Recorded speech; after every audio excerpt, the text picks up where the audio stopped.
malikse. Di mapigil yung gaslaw, galaw-gaw. Ang lap ginagalaw, parang aliparo kahit saan. Salamat ako sa Ginoo. Kung nga may tao maluyin sa kun. Sabi po ni tatay, nagpapasalamat siya sa Panginoon na merong taong naawa sa kanya.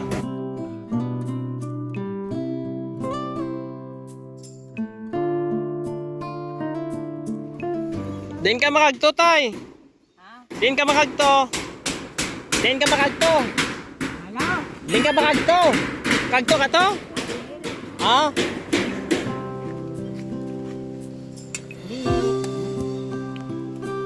Sinong sugo sa inyo barang ko di Blay? Ako lang, ako. Ang Diyos. Bawal mo. Yung sakto ginang rason. Kung ang Diyos yung mandar sa imo, yung sakto ginang rason. Sabi mga kabayan, sabi niya, sino daw nag-utos magawan siya ng bahay? Ang Panginoon. Sabi niya, maganda daw yan. Sakto daw, tama daw talaga. Kaya kung babulig isig mo ka tao, kapag ilala nga mayo ka sa Ginoo. Yan, sabi niya, kung tumutulong ka sa kapwa mo, ibig sabihin, mabuti ka sa Panginoon. Ayos. Tulad sa imo, tay. Tulad sa imo. Maayo ka subong. Amo na kitagaan ka sang grasya sang Ginoo.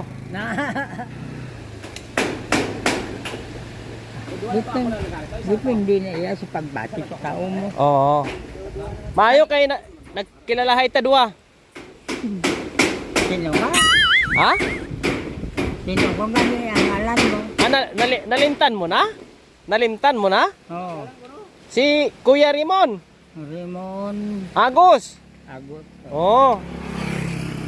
Naiisip dito kami. Oo, sa din ka magto ba si sagasaan ka ng motor. Babangga ka motor. Pero yan sa Ginoo mo, hindi man problema. Oo. Kaya nga, kadamo lugar kagkadtuan ko, nagka-problema ko wala. Kaya ang Diyos iya. Gaupod sa imo. Oo. Oo. Sige. Talagang makajos ngayon si tatay. Ito na yung kanyang bahay mga kabayan, no? Bago lahat ng kahoy, puste. Ang yero lang ang hindi kasi makapal yung yero, maayos pa. Kaya pwede pang gamitin. Tapos bukas dingding na kami dito. Para malagyan ito ng dingding bukas po mga kabayan. Salamat ako sa Ginoo. Kung nga may tao maluyin sa kun. Yan. Sabi po ni tatay, nagpapasalamat siya sa Panginoon na merong taong naawa sa kanya. Na. Gupitan po natin ito mga kabayan. Yan, para maging gwapo si Lolo. Okay. Pungko. Yan. Yan. Ay, ang ni tatay. Kanay dire, kuhaan natin eh. Yung mong kuhaan. Na ito mga kabayan.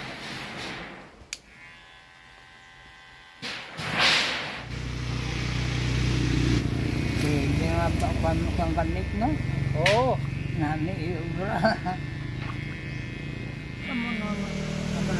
Ano, pirahan ka? Oo. Hindi safety. Wala kang kabalo opera ng safety sao? Why? Sa mga blakaron tapos konti, kaya ara ang pinalian.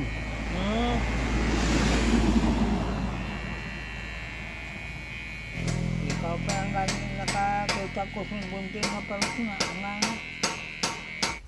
Yan, ato sabi. Grabe. Ah. Daw sortiro Ganun gina. niya. Lawayo kung gwapo, basta may batasan. Oo. May na signo. Mahay ni batasan si tatay. Kay, Kaya may ano ka gwapo sa imong ginunto ka, kala signo. oo. Tangos ng ilong ni tatay ah. Par daw Amerikano ka tay, no? May lahi ka tay? Anong lahi mo tay? Piyak. Yan, na. Uy, na sakit ya. Ang itsura ni tatay ay parang teenager. Para sang sortero. Law ay tao kung gwapo, kung mayo ko ya. Lipay Ginoo. Okay. Tapos na dayon. Hmm. Po mga kabayan, no? Tapos na. Papayag natin si tatay. Mukha ni tatay be. Gwapong gwapo. Gwapo pa batasan, gwapo pa alot. Gwapo ang buhok. Opo mga kabayan, no? Malapit-lapit na rin yung Law bahay ay niya. tao kung gwapo. Hindi ka lang himo ginito. Kaya wala ka saya sa Ginoo.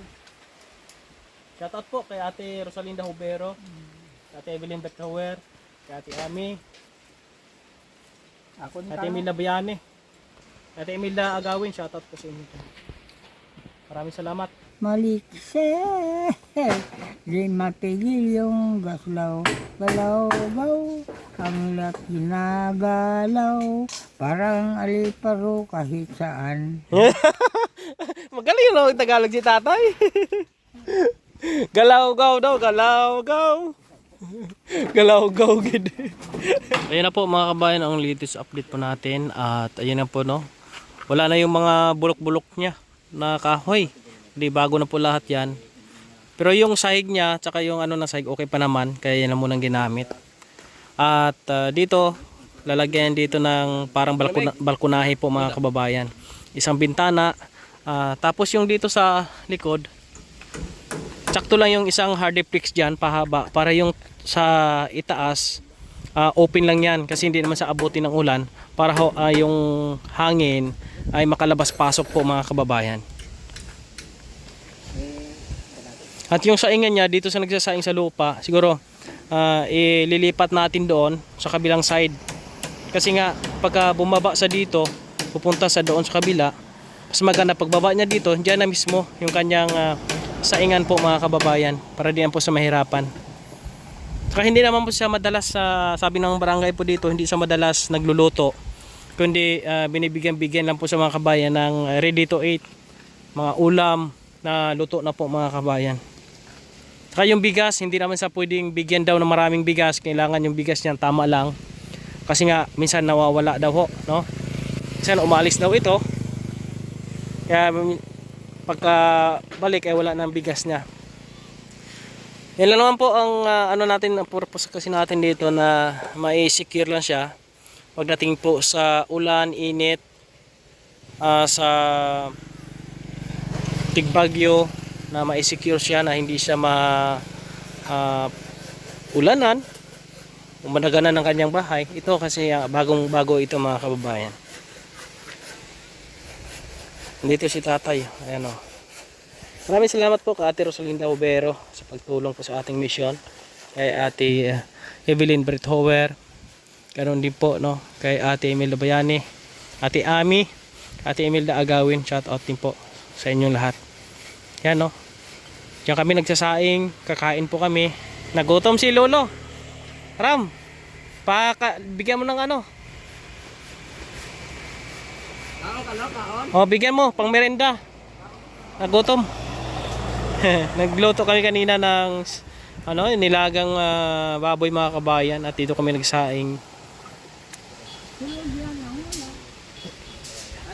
Yan lagayan yan, bigyan mo lagayan. Huwag mo sa masyadong damihin kasi hindi niya maubos yan. Tandahan lang. Yan po, hanggang dito lang po muna yung ating update.